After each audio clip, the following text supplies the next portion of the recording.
Alright, welcome to our show. Here we are going to look at the transition in evolution between the reptiles and the mammals. This is exciting because surely such vast differences must have led to these crazy breedings, such as, I don't know, maybe a lizard mother giving birth to a dog boy or something. Anyway, to tell us about this crazy transition is Australopithecus afarensis, here to tell us how reptiles evolved into mammals. Even though this Triassic cynodont is considered a reptile, and this late Triassic Morganucodon is considered a mammal, they're really pretty similar. They both have a secondary palate so that they can breathe and chew at the same time.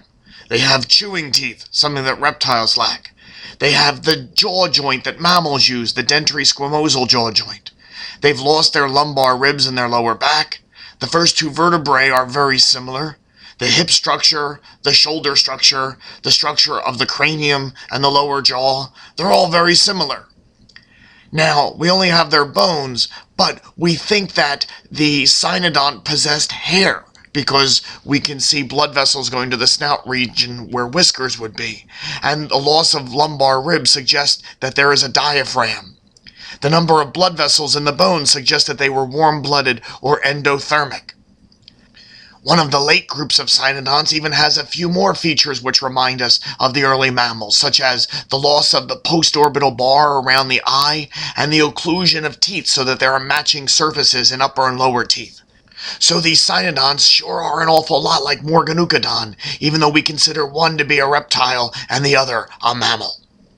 Well, that was a little bit of a disappointment. I was expecting, well, a lizard mother to give birth to a dog boy, and they look pretty similar. Alright, well, what are the differences? What makes a mammal a mammal? How are those mammals different from those cynodont reptiles? Many things that make this mammal different from the cynodont. It doesn't replace its teeth in adults, so there are only 2 sets of teeth. The brain is a bit bigger.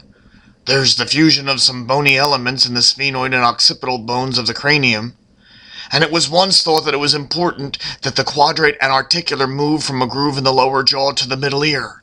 We now think that that's not quite finished in mammals like Morganucodon or some of the other early mammals, and that this would occur twice in the late Mesozoic mammals rather than having occurred once at the beginning of the mammal family tree.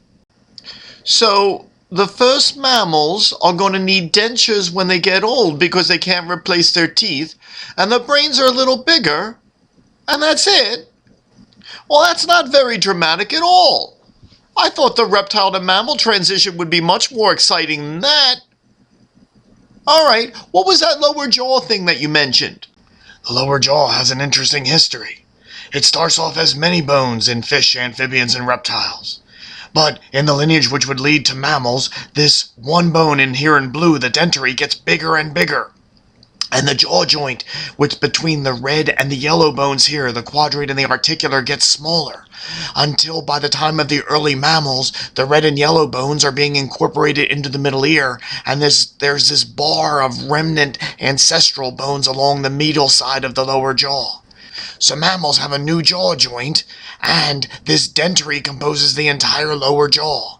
But this was a very gradual process which was almost but not quite complete by the time of the first mammals.